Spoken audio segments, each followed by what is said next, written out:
Good good morning everyone. आज शायद आपको मेरा आवाज थोड़ी अलग लगे, थोड़ी सर्दी हुई है, लेकिन सुनाई तो देगा, समझ में आएगा। काफी दिन हो गए हमारा क्लास, लास्ट क्लास हुए उसको। आज जो है यंत्र प्रकरण में हमारा नेक्स्ट यंत्र हम पढ़ेंगे। तो हमने तीनों तरह के पातन यंत्र पढ़ लिए थे, ऊर्ध्व पातन, अधः पातन, तिर्यक पातन। उसके बाद आज एक यंत्र है जिसका नाम है झारणार्थ तुला यंत्र। झारण अर्थ, झारण करने के लिए इस यंत्र का उपयोग करके करते हैं हम, इसलिए इसको बोलते हैं झारण अर्थ, यानी कि झारणार्थ तुला यंत्र।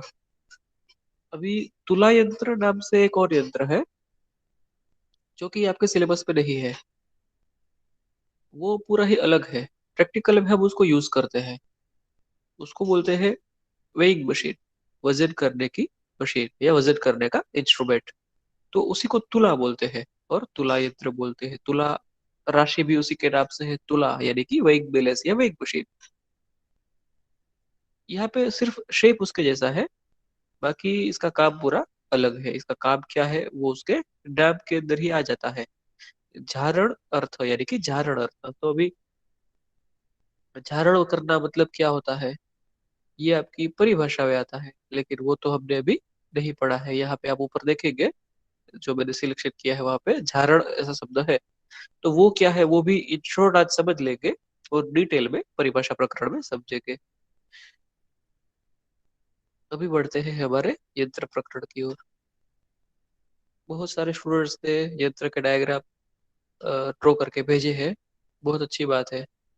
कुछ स्टूडेंट्स ने नहीं भेजे हैं, तो वो जिन्होंने नहीं भेजे उन्हीं का नुकसान है। रिवीजन करते रहिए सभी यंत्रों का।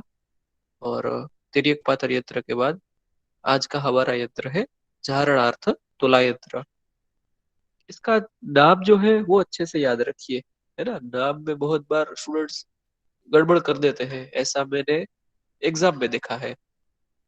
जो इंटरनल एग्जाम होती है, मंथली एग्जाम होती है, या ईयर एंड की एग्जाम में भी देखा है, इस यंत्र के नाम में गड़बड़ी हो जाती है। तो ये नहीं होना चाहिए। चारणार्थ तुला यंत्र। लेफ्ट साइड में ऊपर आपको एक ओल्ड स्टाइल का मैनुअल वेइंग बैलेंस दिख रहा है। ये जो गोल्डन कलर का फोटोग्राफ है, शायद आपने बचपन में कहानियों में सुना होगा, मार्केट में कहीं पे देखा भी होगा। अभी तो इस तरह के यंत्र, यानी इस तरह के वेइंग बैलेंस जो है वो यूज नहीं होते या बहुत कम होते हैं। छोटी छोटी मार्केट पे या फिर गांव में यूज होते हैं, वरना सब जगह पे इलेक्ट्रॉनिक वेइंग बैलेंस वजन करने के पद्धति यूज होती है।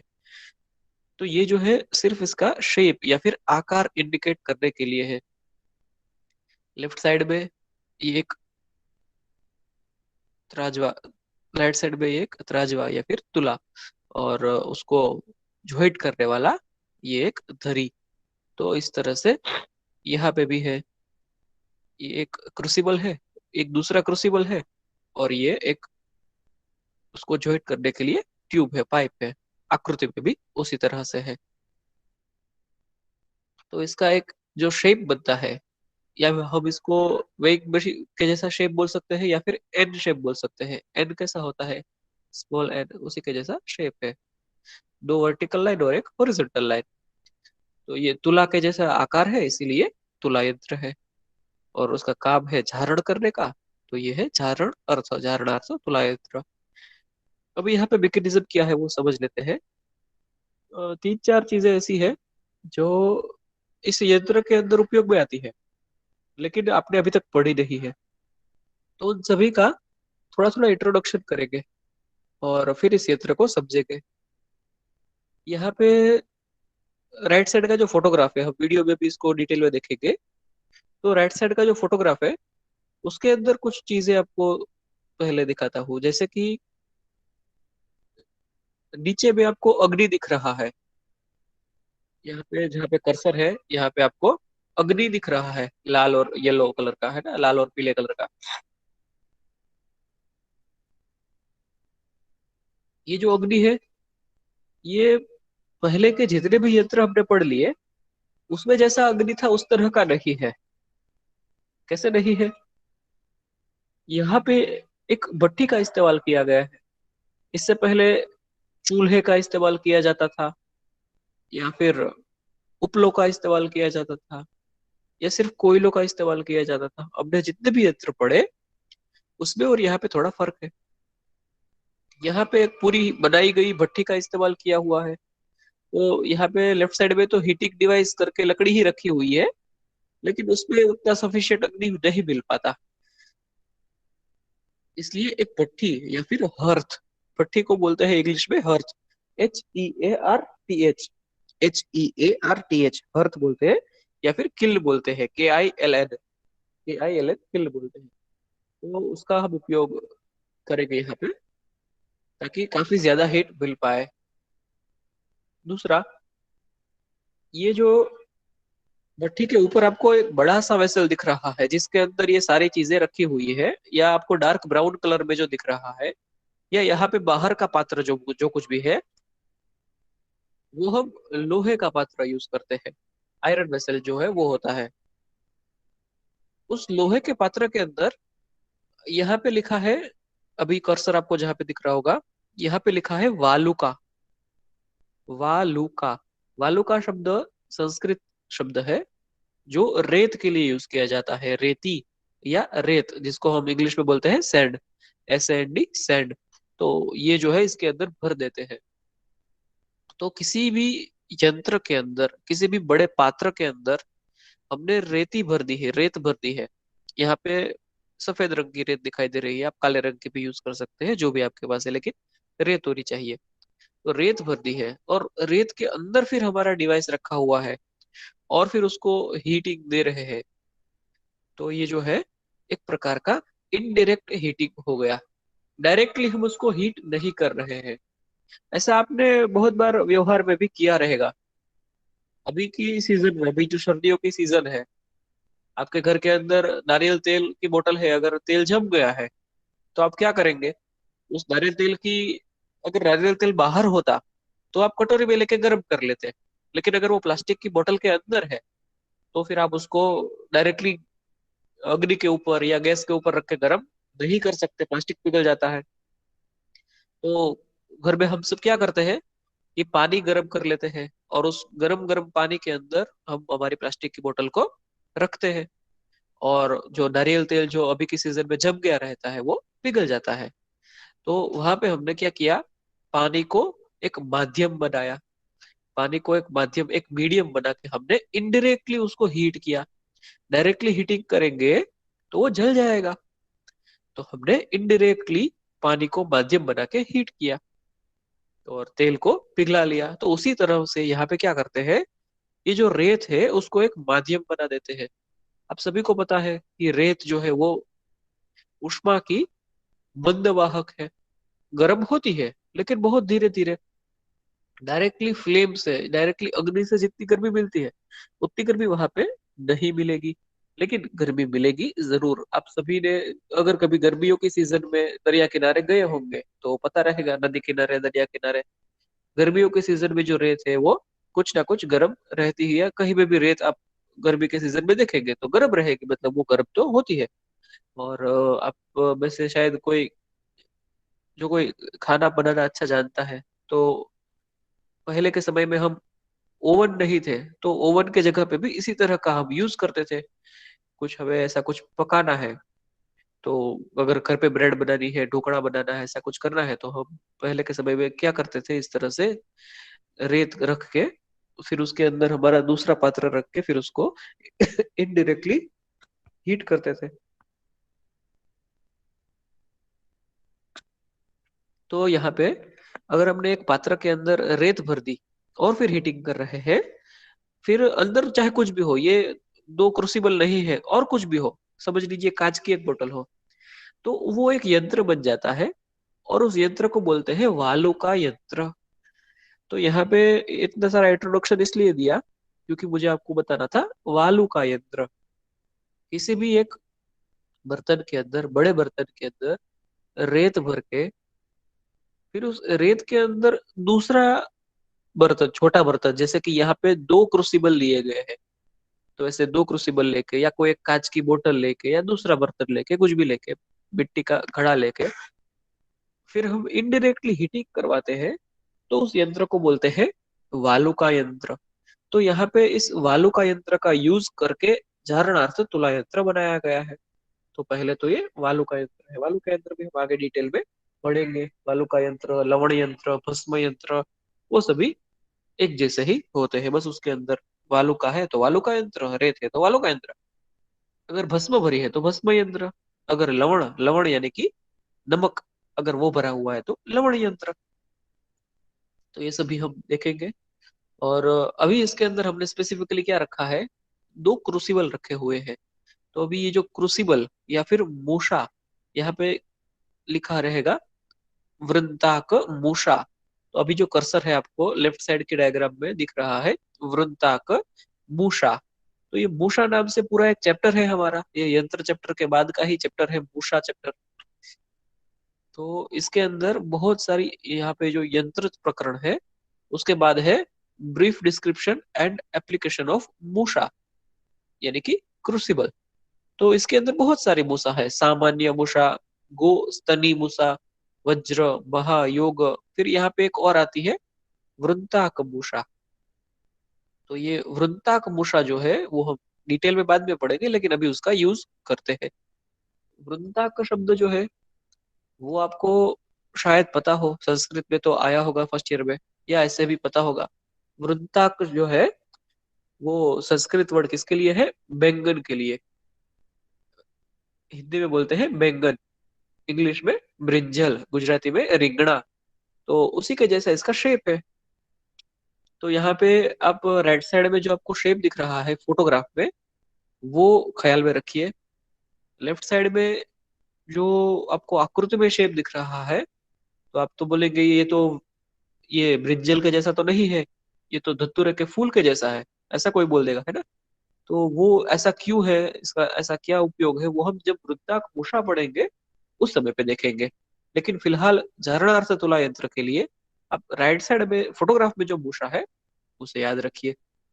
तो ब्रिंजल इसी तरह से होता है ना, नीचे में उसका काफी दलदर भाग होता है, फिर ऊपर उसकी दंड या फिर दांडी होती है। तो इस तरह से दो वृत्ताक शेप की, है ना। शेप देने के लिए हम कुछ भी शेप दे सकते हैं ना, ऐसा तो नहीं है कि चौरस, गोल, लंबचौरस ऐसा ही जरूरी हो। बैंगन के शेप का मूषा बना लिया है। अभी अभी भी ये मूषा क्या है ना, मूषा चैप्टर भी नहीं पढ़े, लेकिन इसके पहले भी हमने एक बार मूषा के बारे में बात की थी, आई थिंक 2 बार बात की थी। ये मिट्टी और मिट्टी के साथ कुछ और द्रव्य मिला के बनाए गए बर्तन है। वैसे तो मूषा या क्रूसिबल जो है वो अक्सर कटोरी या कटोरी के शेप का होता है, लेकिन यहाँ पे तो कोई कटोरी वाला शेप नहीं है, यहाँ पे तो ब्रिंजल शेप है, बैंगन का आकार है। तो जैसे मिट्टी में से हम बर्तन बना लेते हैं, कुम्हार जो है मिट्टी में से घड़ा बना लेता है, मिट्टी में से तावड़ी बना लेता है, मिट्टी की कटोरी बना लेता है, उसी तरह से ये मिट्टी में से ही बनाया जाता है। तो इसीलिए यहाँ पे उसका कलर भी लाइट ब्राउन कलर या मिट्टी का कलर ही दिया हुआ है। लेकिन इसमें सिर्फ मिट्टी नहीं होती, मिट्टी के साथ और भी कुछ चीजें मिलाई दी जाती है। तो वो क्या क्या चीजें हैं वो मूषा चैप्टर में पढ़ेंगे। समझ लीजिए कि लोहे का पाउडर मिला देते हैं, या फिर जूट जो होता है, शण होता है, उसके उसको जला के उसकी राख मिला देते हैं, या ऐसे बहुत सारी चीजें अलग अलग है, कांच का चूर्ण मिला सकते हैं। तो ये सभी इसमें मिट्टी में क्यों मिलाते हैं, ताकि हम जो है उसकी ड्यूरेबिलिटी बढ़ा सके, हीट रेजिस्टेंस जो है उसका बढ़ा सके, कि अग्नि सहन करने की क्षमता उसमें आ जाए। अगर सिर्फ मिट्टी का पात्र बनाएंगे तो वो थोड़ी ही अग्नि को सहन कर पाएगा, बहुत ज्यादा अग्नि को सहन नहीं कर पाएगा, टूट जाएगा। तो हमें एक ऐसा पात्र चाहिए जो अग्नि को बहुत अच्छे से सहन कर सके, तीव्र अग्नि को भी सहन कर सके। तो इसलिए हम जितने भी अलग अलग क्रूसिबल्स बनाते हैं उसको बोलते हैं मूषा। मॉडर्न साइंस में उसी तरह के अलग अलग जो है बर्तन होते हैं, अक्सर वो कटोरी शेप के होते हैं, और उनका नाम होता है क्रूसिबल। क्रूसिबल जो है एक इंग्लिश वर्ड है। तो हम हमारी मूषा को क्रूसिबल के साथ कंपेयर कर सकते हैं। और सिलेबस कॉपी में भी बताया गया ही है, मूषा यानी कि क्रूसिबल जो अग्नि सहन करने की क्षमता रखते हो, ऐसे वाले कुछ बर्तन। तो यहाँ पे स्पेशली ब्रिंजोल शेप के दो मूषा बनाए गए हैं। अभी आपको यहाँ पे कलर में भी दिख रहा होगा, लेफ्ट साइड में सिल्वर कलर है, तो वो क्या होगा, मर्क्यूरी। और राइट साइड में येलो कलर है। तो अभी आप याद रखिए, हमेशा येलो कलर जो है वो सल्फर का कलर होता है। पीले रंग के और भी कुछ द्रव्य हमारे रस द्रव्य में मिलेंगे, आप नेक्स्ट वीक जब कॉलेज आएंगे तब दिखाएंगे। लेकिन बेसिकली हम रस शास्त्र में याद रखेंगे कि गंधक जो है वो पीले रंग का होता है, और मर्क्यूरी जो है वो सिल्वर कलर का होता है। तो दोनों मूषा में एक एक द्रव्य भर देंगे, एक में मर्क्यूरी और दूसरे में सल्फर, यानी कि पारद और गंधक। अभी यहाँ पे गंधक ना लेके दूसरा द्रव्य भी ले सकते हैं, जैसे कि हरताल नाम से एक द्रव्य होता है, हरताल, वो भी ले सकते हैं।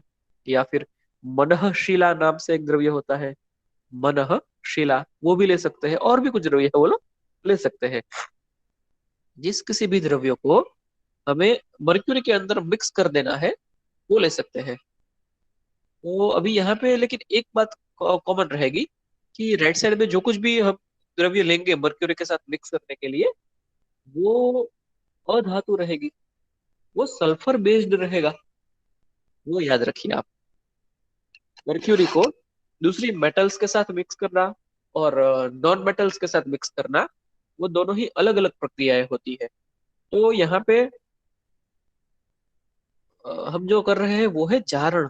तो जारण जो है वो अधातुओं का होता है, और धातुओं के साथ धातुओं को मिक्स करना, उसको क्या बोलते हैं, मिश्र धातु बनाना, है ना। तो उसके बारे में तो हमने पहले एक दो बार सुना था कि मर्क्यूरी, पारद एक धातु है, उसके अंदर दूसरी कोई धातु जैसे कि आयरन है, कॉपर है, हमें मिक्स करनी है, तो वो क्या बन जाता है उसका, एलॉय, या फिर एमालगम। एमालगम यानी कि मिश्र धातु बन जाती है वो। लेकिन हम यहाँ पे अभी क्या कर रहे हैं, कुछ अलग काम कर रहे हैं। एक धातु के साथ दूसरी धातु मिक्स नहीं कर रहे, मेटल के साथ मेटल नहीं, लेकिन एक है मर्क्यूरी मेटल, उसके साथ दूसरी चीज गंधक या सल्फर नॉन मेटल है, इन दोनों को मिक्स कर रहे हैं। तो मेटल और नॉन मेटल बन के मिक्स होके क्या बनेगा, एक पूरा अलग संयोजन बन जाएगा। मर्क्यूरी और सल्फर को अगर मिक्स करेंगे तो मर्क्यूरी सल्फाइड बन जाएगा। और इस तरह से मर्क्यूरी में कुछ मिक्स करने की जो प्रक्रिया होती है उसको हम रस शास्त्र में, आयुर्वेद में बोलते हैं झारण। तो झारण अर्थ, झारण के लिए उपयोग में लिया जाने वाला तुला के शेप का, वेइंग बैलेंस के शेप का, उस आकार का यंत्र, तो उसका नाम हो गया झारणार्थ तुला यंत्र। अभी हमने फोटोग्राफ में तो काफी सारा सीखा, टेक्स्ट में, शब्दों में दिखा के सीखते हैं और फिर वीडियो में देखेंगे। तो धारणार्थ तुला यंत्र, उसकी डेफिनेशन, धारणार्थ तुला यंत्र लुक्स लाइक तुला वेइंग बैलेंस। अभी वेइंग बैलेंस में कंफ्यूज मत होइए, है ना, कि कोई इलेक्ट्रॉनिक वेइंग बैलेंस ना समझे। यहाँ पे लेफ्ट साइड में ऊपर दिया गया है ऐसा पुराना वाला वेइंग बैलेंस, तो वो दिखता है सिर्फ तुला के जैसा, वेइंग बैलेंस के जैसा। देयर फोर, सॉरी मैंने देयर फोर अलग अलग लिख दिया, वो एक वर्ड है therefore. They're known as तुला यंत्र एंड यूज्ड फॉर गंधक जारण। तो बेसिकली गंधक का ही जारण करते हैं, इसीलिए गंधक जारण लिख दिया है यहाँ पे। या फिर दूसरे द्रव्यों का भी जारण कर सकते हैं। तो एक ऐसा यंत्र जो तुला के शेप का दिखता है और जारण कर्म में काम में आता है, तो उसको बोलते हैं जारणार्थ तुला यंत्र। इतनी सिंपल सी इसकी डेफिनेशन है। अभी डिस्क्रिप्शन, द वृत्ताक मूषा, ये देखिए ब्रिंजल शेप्ड क्रूसिबल, आप इसको याद रखिए, ब्रिंजल शेप्ड क्रूसिबल। एक क्रूसिबल है अग्नि सहन करने की क्षमता रखने वाला पात्र, जो ब्रिंजल शेप, जो बैंगन के आकार का है, રીંગણાના આકારનું, brinjal shaped crucible. It is attached to each other. दो अलग अलग बैंगन शेप के दो क्रूसिबल ले लिए, उन दोनों को एक दूसरे के साथ ज्वाइन कर दिया with a tube at the neck part. इन दोनों का गले का भाग है, जहाँ पे इनका गला है, वहां पे एक ट्यूब, एक नलिका लेके इन दोनों को आपस में ज्वाइन कर दिया है हमने। Attach to each other with a tube at their neck part and both those junctions are sealed with clay, clay यानी कि मिट्टी। तो कौन से जंक्शन? नली और मूषा का जंक्शन। ये जो नली और मूषा का जंक्शन है, नली और मूषा का जंक्शन, उसको सील कर दिया। यहाँ पे जो नली और मूषा का जंक्शन है उसको सील कर दिया, यानी कि वहां से अगर हम गर्म करेंगे, मर्क्यूरी वायु बन के बाहर ना निकल जाए, सल्फर जो है वो वायु बन के बाहर ना निकल जाए, सल्फर और मर्क्यूरी अंदर ही रहने चाहिए। तो इसीलिए हम, तभी तो उसका प्रोसेस हो पाएगा। तो यहाँ पे हम जो है उसको मिट्टी से एकदम सील कर देते हैं, एयर टाइट सील कर देते हैं, वहां से मर्क्यूरी बाहर ना निकल सके, और गंधक जो है, सल्फर जो है वो भी बाहर ना निकल सके। बाद में, Bharat is taken in one crucible while गंधक is in another and closed. Close कहाँ से करना है वो भी बताता हूँ। एक के अंदर पारद ले लिया, दूसरे के अंदर गंधक ले लिया, और ऊपर ये आपको जो थोड़े येलोइश व्हाइट कलर का दिख रहा है, वहां से उसको क्लोज करना है, वहां से ऊपर से उसको ढक्कन लगा देना है। तो यहाँ पे तो एक बुशा के अंदर होल बना के, यहाँ पे बुशा के अंदर एक होल बना के हमने उनको इंटरकनेक्ट कर दिया नली के माध्यम से। लेकिन ऊपर जहाँ पे उसका मुख था, ये तो उसका गले का भाग है, यहाँ पे उसका मुख था, तो मर्क्यूरी भर के उसको बंद कर दिया। यहाँ पे जो है सल्फर भर भर के उसको ऊपर से बंद कर दिया, क्लोज कर दिया। दिस सेट ऑफ apparatus यानी कि क्या? ये दो बुशा, उनके अंदर भरा हुआ मर्क्यूरी सल्फर, और दोनों को कनेक्टिंग ट्यूब, ये हुआ this set of apparatus is kept in वालुका यंत्र। तो ये भी यहाँ पे अगर आप टेक्स्ट में पढ़ेंगे, सिर्फ शब्दों में पढ़ेंगे, तो सीधा सीधा लिख दिया रहेगा कि वालुका यंत्र के अंदर रख दे। लेकिन वालुका यंत्र मतलब क्या, ये भी पता होना चाहिए।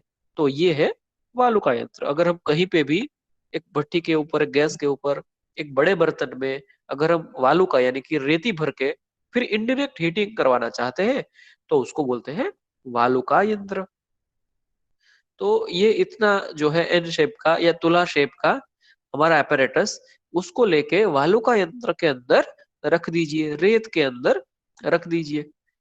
And heat is given from below, फिर बाद में उसको नीचे से गर्मी देनी है। अभी यहाँ पे सिर्फ बहुत ही छोटे छोटे दो शब्द है, फ्रॉम बिलो, लेकिन हमेशा याद रखिए, क्योंकि अग्नि देने की दिशा बहुत ही महत्व रखती है। हमारे रस शास्त्र के सभी कर्मों में कौन सी दिशा से ऊपर से अग्नि दी जाती है, नीचे से अग्नि दी जाती है, सभी चीजें महत्व की है। तो नीचे की तरफ से अग्नि दी जाती है। वाइल हीटिंग, हीटिंग करने के समय पे, the fumes of mercury goes through the tube into sulphur containing crucible and जारण प्रोसेस अकर्स। अभी ये जो है बुक में लिखा है, इसलिए मैंने जैसा करता ऐसा सेंटेंस यहाँ पे लिख दिया है। बुक में कुछ लिखा है अलग, वीडियो में उससे पूरा ही उल्टा दिखाया है। लेकिन एक्चुअल में क्या होता है, वे मर्क्यूरी जो है उसकी भी फ्यूम्स बनेगी, वो भी वायु स्वरूप में होकर यहाँ पे ट्रैवल करेगा ट्यूब के अंदर। सल्फर जो है उसकी भी फ्यूम्स बनेगी, वो भी वायु स्वरूप में होकर यहाँ पे अंदर ट्रैवल करेगा। तो मर्क्यूरी और सल्फर दोनों ही ट्रैवल करते ही है, और दोनों की फ्यूम्स जो है आपस में संयोजन बनाती है, मर्क्यूरी सल्फाइड आपका संयोजन बनाती है, इंटरेक्ट करती है आपस में, और मर्क्यूरी सल्फाइड आपका संयोजन बना देती है। तो यहाँ से टेक्स्ट में ऐसा लिखा है कि मर्क्यूरी जो है उसकी फ्यूम्स यहाँ से निकल के यहाँ पे जाएगी और यहाँ पे संयोजन बन जाएगा। वीडियो देखेंगे तो उसमें ऐसा है कि सल्फर की फ्यूम्स यहाँ से यहाँ पे जाएगी और यहाँ पे संयोजन बन जाएगा। लेकिन एक्चुअल में ऐसा नहीं होता, और सिर्फ एक ही जगह पे संयोजन बनता है ऐसा नहीं है, सभी जगह पे हमें मिलता है कुछ ना कुछ भाग। Here indirect heating has been mentioned through वालुका। तो वालुका के उसको माध्यम बना के इनडायरेक्ट हीटिंग दी जा रही है। It indicates that steady maintained heating is required for the process। इसका मतलब क्या है कि इस पूरी प्रोसेस के लिए हमें कैसी हीटिंग चाहिए? तीव्र अग्नि चाहिए, वो तो सही है, लेकिन सिर्फ तीव्र नहीं, स्टेडी और मेंटेन, एक समान टेम्परेचर हमें चाहिए यहाँ पे। ऐसा नहीं है कि अग्नि की लपटें जो उठ रही है तो उसी के साथ साथ कभी कभी बहुत ज्यादा गर्मी मिल रही है, लकड़ी हमने ऊपर नीचे की या हवा फूक दी तो अग्नि बढ़ गई, कम हो गई। एकदम बहुत ही स्टडी और मेंटेन हीटिंग चाहिए। तो इसलिए हमने क्या यूज किया, वालुका या रेती का यूज किया कि अग्नि से धीरे धीरे पात्र गर्म होके रेती गर्म होगी, और वो जो रेती जो गर्म होगी, तो उस रेत को गर्म होने के बाद एक मेंटेन करके एक स्टेडी हीट इस यंत्र में मिलती रहेगी। और यूज है इसका गंधक धारण के लिए, या गंधक के अलावा और भी दूसरे द्रव्यों का भी धारण कर सकते हैं, लेकिन बेसिकली सभी में अंदर तो गंधक ही होता है, सल्फर ही होता है। आर्सेनिक का सल्फाइड ले लेंगे तो उसमें बेसिकली तो सल्फर ही होगा। अब यहाँ पे बात करते हैं प्रमाण की। मर्क्यूरी जो है यहाँ पे आपको कुछ प्रमाण में दिख रहा है, गंधक जो है थोड़ा उससे ज्यादा प्रमाण में दिख रहा है, तो उसका प्रमाण कितना लेना। तो इसका प्रमाण जो है अलग अलग रेफरेंसेस मिलते हैं। मर्क्यूरी से आधा प्रमाण, मर्क्यूरी जितना ही प्रमाण, मर्क्यूरी से दुगना प्रमाण, मर्क्यूरी से 3 गुना, 4 गुना, 6 गुना, 50 गुना, 100 गुना, है ना, जितना भी जरूरत है उतना प्रमाण हम ले सकते हैं। लेकिन हम बेसिकली याद रखेंगे सम प्रमाण। 100 ग्राम मर्क्यूरी है तो 100 ग्राम गंधक का चूर्ण, सल्फर का पाउडर लेंगे। तो ये जो है हमने इसको फोटोग्राफ में, आकृति में और टेक्स्ट में समझा, श्लोक बाद में समझेंगे, पहले हम वीडियो में देख लेते हैं।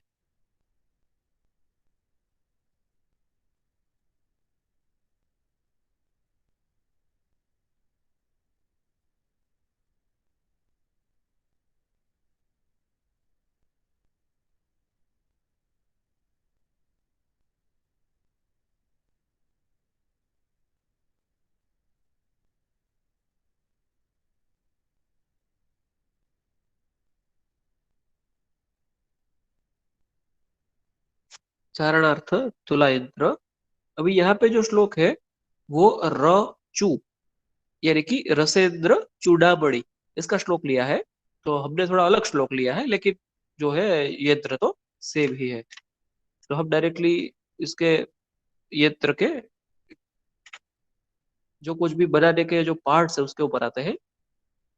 सबसे पहले आपको दिख रहा है यहाँ पे एक भट्टी, बीच में सबसे बड़ा दिख रहा है एक भट्टी, वहां पे लकड़ी रखी हुई है या अंगारे भी रख सकते हैं, लेकिन तीव्र अग्नि उत्पन्न होना चाहिए, क्योंकि मंद अग्नि में तो रेत कुछ गर्म होगा नहीं, तीव्र अग्नि मिलेगा तो ही रेत थोड़ा थोड़ा गर्म होना शुरू हो जाएगा। लेफ्ट साइड में आपको डार्क ब्राउन कलर का या चॉकलेट ब्राउन कलर का जो दिख रहा है, तो वो है एक आयरन वेसल, लोहे का बड़ा पात्र, उसी को हम वालु का यंत्र बनाएंगे। छोटी कटोरी में यहाँ पे है मर्क्यूरी भरा हुआ है, पारद भरा हुआ है। इस डिश के अंदर सल्फर का पाउडर रखा हुआ है। अभी यहाँ पे बाय डिफॉल्ट आपको याद रखना है कि शुद्ध पारद और शुद्ध गंधक लेना है। हम फास्ट बोलने में बोल जाते हैं कि पारद और गंधक लेना है, लेकिन एग्जाम में लिखते समय खास ख्याल रखिए, शुद्ध पारद, शुद्ध गंधक, ये हमें यूज करने हैं वर्ड्स, और उन्हीं को हमें उपयोग में लेना है। राइट साइड में आपको दिख रहे हैं दो बैंगन के आकार के मूषा, वृत्ताक मूषा। तो दो मूषा है, यहाँ पे इसके नेक के साइड में होल होगा, वो भी वीडियो में दिखेगा। ये दोनों उसके स्टॉपर्स, स्टॉपर्स यानी कि ऊपर के ढक्कन, और ये उसको ज्वाइन करने वाली नली। तो अभी वीडियो जैसे प्ले होता है तो ये यंत्र कैसे बनता है आप देख लीजिए। ये दो मूषा को एरो करके बताया है, एक नली को एरो करके बताया है। वो श्लोक भी बोलते जाते हैं वीडियो पे, और उसी के साथ साथ श्लोक में जैसा बताया है वैसा यहाँ पे एरो करके बताते जाते हैं। तो हम भी जब श्लोक पढ़ेंगे अभी, तो फिर हमें इसके बारे में ख्याल आ जाएगा।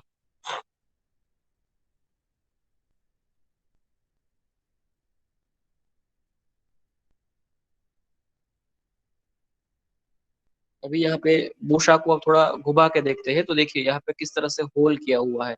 ये होल बाद में करना बहुत मुश्किल है, अग्नि से ही करना पड़ता है, या फिर हम जब बनाते हैं तभी कर लेते हैं। तो इस तरह से दो होल बना के फिर वहां पे नली को फिट कर देते हैं। यहाँ पे एनिमेशन में बहुत इजीली नली को फिट कर दिया बताया है, लेकिन इतना इजी नहीं होता। नली को फिट करने में काफी हमें मेहनत या ट्रिक की जरूरत पड़ती है।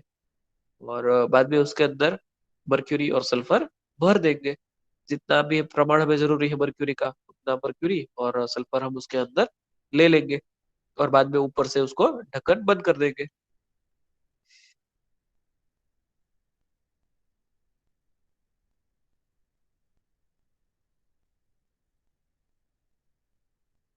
अभी जो लोहे का पात्र है, उस लोहे के पात्र को लेके उसके अंदर रेत भर देंगे और उसको वहां पर रख देंगे भट्टी के ऊपर।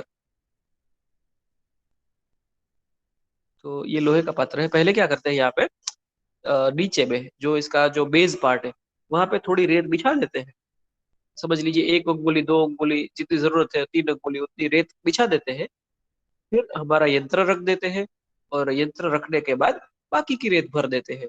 पूरा रेत से भरने के बाद फिर हम बोलेंगे अरे अब हम उसमें यंत्र अंदर घुसेड़ देंगे, तो ऐसा होता नहीं वहां पे, है ना, वो मुश्किल हो जाता है। तो पहले थोड़ी रेत बिछा के यंत्र रख के बाद में रेत भरनी है ऊपर से। और कितनी भरनी है कि ये जो है इसका नेक, हमारा जो मूसा है उसका नेक हो उतनी, मतलब कि हमारी नली भी उसी के नेक के ऊपर है, वो नली ढक जाए उतनी हमें यहाँ पे रेत भरनी है। बाद में अग्नि प्रज्वलित करते हैं। तो नीचे से तो हम तीव्र अग्नि अग्नि देंगे, लेकिन ऊपर तीव्र अग्नि मिलेगा नहीं। ऊपर रेत के माध्यम से स्टडी और मेंटेन हीट धीरे धीरे धीरे मिलता रहेगा। तो यहाँ पे शेप दिखाया है उसका। अभी यहाँ पे ये तो स्टैंड वाला शेप है, लेकिन स्टैंड वाला नहीं, सिर्फ हाथ में पकड़ने का जो होता है वैसा वाला ये जो है अ, तुला या तुला यंत्र हम देख सकते हैं। अभी जैसे ही इसको गर्म करेंगे तो मर्क्यूरी और सल्फर आपस में प्रोसेस करेंगे। यहाँ पे मूषा और नलिका, इसके जॉइंट पे हमने एयर टाइट सीलिंग किया हुआ है ताकि इसकी फ्यूम्स बाहर नहीं निकलेगी। मर्क्यूरी जो है लिक्विड में से वायु स्वरूप होके, और सल्फर जो है वो पाउडर पाउडर यानी कि घन है, तो उसमें से प्रवाही और प्रवाही में से वायु स्वरूप होके दोनों ही एक दूसरे के साथ इंटरेक्ट करेंगे और मर्क्यूरी में से मर्क्यूरी सल्फाइड बनाएंगे। तो यही हमारा प्रोसेस था। और इसी के लिए हम गंधक झारण के लिए हम इसका यूज करते हैं। तो ये हमने वीडियो के माध्यम से समझा इस यंत्र को। और अभी इसका श्लोक भी देखेंगे। अभी झारण शब्द जो है ना, उसके लिए आप अच्छे से समझ लीजिए कि किसका धारण होता है, किसमें धारण होता है ना, किसका धारण होता है, किसमें धारण होता है। तो हमेशा ही पारद के अलावा जो दूसरा अधातु द्रव्य होता है उसका धारण होता है। जैसे गंधक है तो गंधक का धारण होता है, हरताल है तो हरताल का धारण होता है, मननशीला है तो मननशीला का धारण होता है। और किसमें धारण होता है, पारद के अंदर धारण होता है। पारद जो है वो उसको जारित करता है या उसको पचा लेता है। हमने इससे पहले भी समझा था कि जब खाना खाने का जरण हो जाता है तो उसी तरह से पारद उसको पचा लेता है, अपने अंदर समा के एक दूसरा ही द्रव्य बना लेता है। तो यहाँ पे जो है मर्क्यूरी के साथ दूसरा द्रव्य यानी कि मर्क्यूरी सल्फाइड बन जाएगा। अभी श्लोक हम समझते हैं। वृत्ताक आकार मूषे द्वे, दो जो है वृत्ताक आकार की यानी कि ब्रिजल शेप की, बैगन के आकार की दो मुशे लेंगे। तयो हो कंठात अधः खलु, बिल्कुल उसके कंठ के नीचे, जहां पे उसका नेक है बिल्कुल उसके नीचे यानी कि नेक पार्ट पे। प्रदेश मात्रा नलिका, प्रदेश मात्रा, अभी यहाँ पे प्रदेश मात्रा जो है ना, टर्मिनोलॉजी में नहीं सीखा, लेकिन अप्रोक्सीमेटली 22 इंचेस होता है, 22 इंच होता है वो। अप्रोक्सीमेटली समझ ही लीजिए हमारे कोहनी से लेके, हमारी जो एल्बो होती है, कोहनी होती है, वहां से लेके उंगली, टिप ऑफ द फिंगर, उतना भाग या फिर 22 इंच होता है। प्रदेश मात्रा नलिका मृदा लिप्ता सुसंदिता, यानी कि नली को दो मूषा के बीच में फिट करके मृदा लिप्ता मिट्टी लगा के सुसंदिता अच्छे से सील कर देंगे, एयर टाइट सील कर देंगे। तत्र एकस्मिन क्षिपेत सूतम, उसमें से एक में, तत्र एकस्मिन उसमें से एक में, क्षिपेत सूतम, क्षिपेत यानी कि रखना है उसमें, सूत, सूत यानी कि पारद। तो ये इसका सिनोनिम है, याद रखिए। मर्क्यूरी उसी को पारद बोलते हैं, उसी को सूत बोलते हैं। तत्र एकस्मिन क्षिपेत सूतम अन्यस्याम गंधचूर्णकम, अन्यस्याम दूसरे के अंदर गंधचूर्णकम, सल्फर का पाउडर, जो प्यूरिफाई किया हुआ सल्फर है उसका पाउडर फॉर्म लेना है हमें, गंधचूर्णकम। निरुद्य मूषयोर वक्त्रम, दोनों मूषा को ऊपर से बंद कर देंगे, ऊपर से उसको ढक्कन बंद कर देंगे या सील कर देंगे। वालुका यंत्र के क्षिपित, फिर इस पूरे apparatus को वालुका यंत्र में रख दीजिए। गंधादो ज्वालयत अग्नि, फिर नीचे से अब अग्नि देंगे, गंधक को पिघलाएंगे, मर्क्यूरी तो ऑलरेडी लिक्विड स्वरूप में है। फिर गंधात अधो ज्वालयत अग्नि, नीचे से अग्नि देके गंधक और मर्क्यूरी दोनों को प्रोसेस करवाएंगे, वायु स्वरूप में दोनों को मिक्स करेंगे।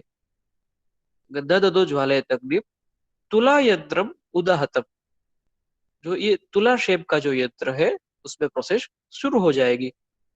बालगंधास्म साराणाम झारणार्थम उदाहरणम, तो झारण के अर्थ में मर्क्यूरी के अंदर गंधक का धारण करने के लिए धारणार्थम जो ये यंत्र यूज होता है उसको बोलेंगे धारणार्थ तुला यंत्र। अभी ये बाल गंधास्म सारणा क्या है ना, वो एक्चुअली जब सल्फर चैप्टर पढ़ेंगे उस समय पे याद रखेंगे, उस समय पे समझेंगे। लेकिन उतना याद रखिए कि हम यहाँ पे ना गंधक को अलग अलग क्वांटिटी में, अलग अलग रेशियो में हम उसको मिक्स कर सकते हैं। मर्क्यूरी से आधा, मर्क्यूरी के जितना ही, मर्क्यूरी से 2 गुना, 3 गुना, 4 गुना, 6 गुना, 50 गुना, 100 गुना भी मिक्स कर सकते हैं उसके अंदर। तो यह है जारणार्थ तुला यंत्र, उसका श्लोक। अभी यहाँ पे रेफरेंस खास देखिए, रेफरेंस अलग है यहाँ पे। हर बार रसरत्न समुच्चय का रेफरेंस होता है, इस बार हमने जो श्लोक लिया है वो बृहत रसराज सुंदर इस बुक में से लिया है। बुक का नाम क्या है? बृहत रसराज सुंदर। तो ये जो बृहत रसराज सुंदर है, ये बुक हमने हिस्ट्री ऑफ रसशास्त्र चैप्टर में भी नहीं पढ़ी थी, है ना, प्रोबेबली नहीं पढ़ी थी। हिस्ट्री ऑफ रसशास्त्र के चैप्टर में भी इस बुक का नाम नहीं आया था। बृहत रसराज सुंदर, उसका मध्यम खंड, जैसे आपकी चरक संहिता या अष्टाग्रदय में सूत्र स्थान, फिर विमान स्थान, निदान स्थान, शारीर स्थान, ऐसे स्थान होते हैं, तो यहाँ पे खंड होते हैं। मध्यम खंड, फिर उसके अंदर यंत्र प्रकरण और उसके अंदर श्लोका नंबर 64। तो ये है हमारा रेफरेंस। तो आज एक बहुत ही छोटा सा होमवर्क आपको देता हूँ। ये बृहद रसराज सुंदर, ये जो ग्रंथ है, रसशास्त्र का ग्रंथ है, उसके बारे में थोड़ा इन्फॉर्मेशन, 2 लाइन 4 लाइन है। वो कौन से समय का है, उसके लेखक कौन है, आपको कहीं से भी मिले तो बृहद रसराज सुंदर के बारे में थोड़ा ढूंढ के फिर मुझे भेजिएगा व्हाट्सएप पे। तो ये हमारा धारणार्थ तुला यंत्र हो गया। अभी जो है नेक्स्ट हमारा यंत्र जो आएगा वो है दोला यंत्र, है ना। तो दोला यंत्र बहुत ही इजी यंत्र है, लेकिन दोला यंत्र और उसी के नीचे जो लिखा हुआ है स्वेदन यंत्र, इन इन दोनों को हमें अलग अलग समझना है। दोला यंत्र और स्वेदन यंत्र में क्या फर्क है, फिर स्वेदन यंत्र और स्वेदनी यंत्र, इसमें क्या फर्क है। स्वेदनी यंत्र आपके सिलेबस में नहीं है, लेकिन दोला यंत्र, स्वेदन यंत्र, स्वेदनी यंत्र, उन सभी को बारीकी से हम उसका फर्क समझेंगे। और प्रैक्टिकल जब आप करेंगे लैब में, तो उसमें बहुत बार आपको दोला यंत्र बनाने के लिए आएगा, क्योंकि बहुत सारे प्रैक्टिकल में उसका यूज होता है। तो दोला यंत्र अच्छे से समझ लीजिए नेक्स्ट क्लास में, और फिर बनाएंगे भी बहुत बार।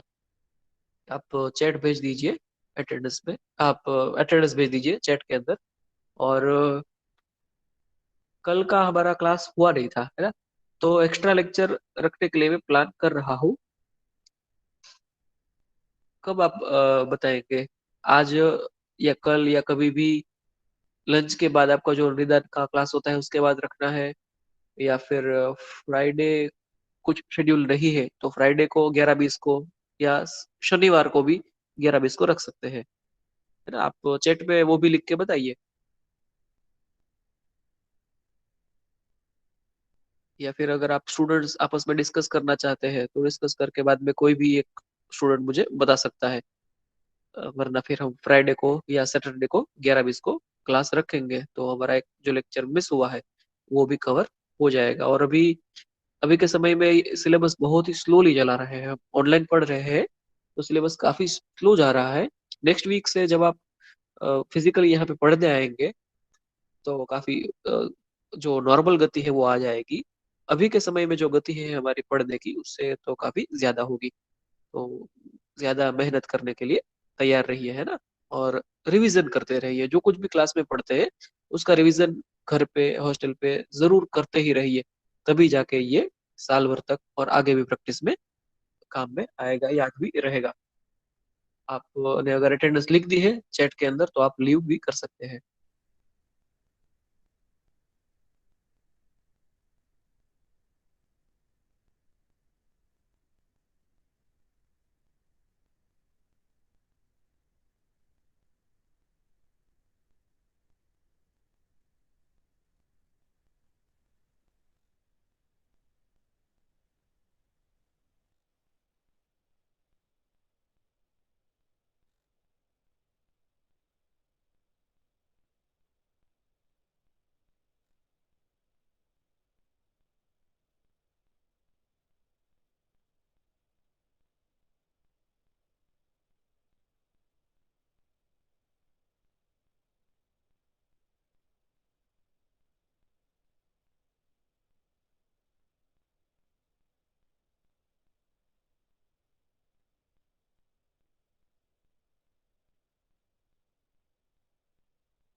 Hello sir.